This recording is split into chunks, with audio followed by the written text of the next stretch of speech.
Neredeyse 2 tanesi 1 kilo gelir. Maşallah, subhanallah. Selamun aleyküm. Fatma Ana'nın kanalına hoş geldiniz. Ben domateslerimi toplayacağım. Pembe domates bunlar. Bunları filizden diktim ben. Bismillahirrahmanirrahim. Şuna bak. Şu güzelliğe bak Allah.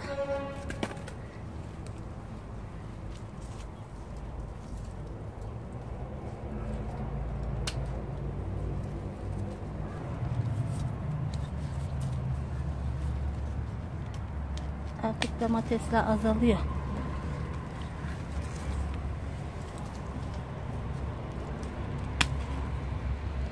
Şu güzelliğe bak. Kıpkırmızı olmuş.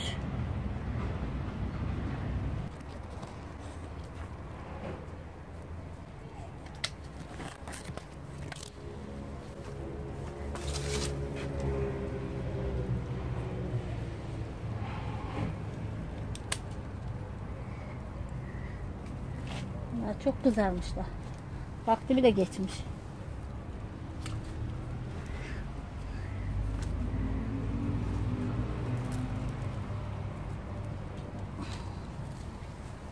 Mübarek, nasıl araya sıkışmış bu.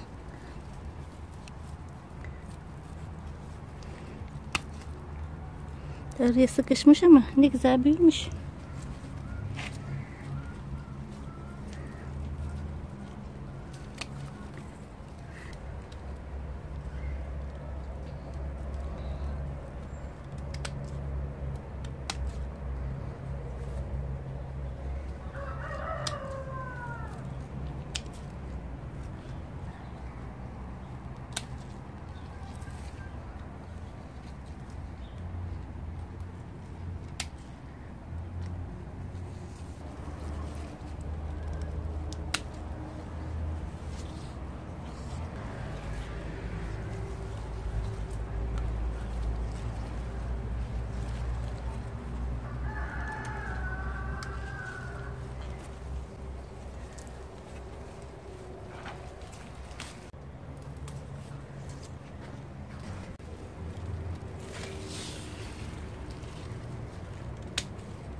Burada çeşit çeşit domatesler var.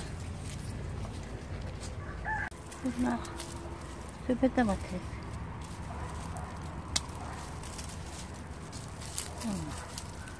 Nasıl şey olmuş bunlar böyle? Baksana, kavun gibi bunlar.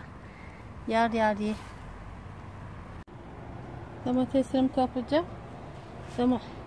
Domates suyu yapacağım. Biraz daha toplayacağım. Geçen topladım biberleri. Sofra bezine serdim. İyi kızarmasını bekliyorum. Salça yapacağım. Baksana. Neredeyse 2 tanesi 1 kilo gelir. Maşallah, subhanallah. Tebarekallah. Etli biber. Makasla keseceğim. Çünkü elle koparınca kırılıyor filizleri.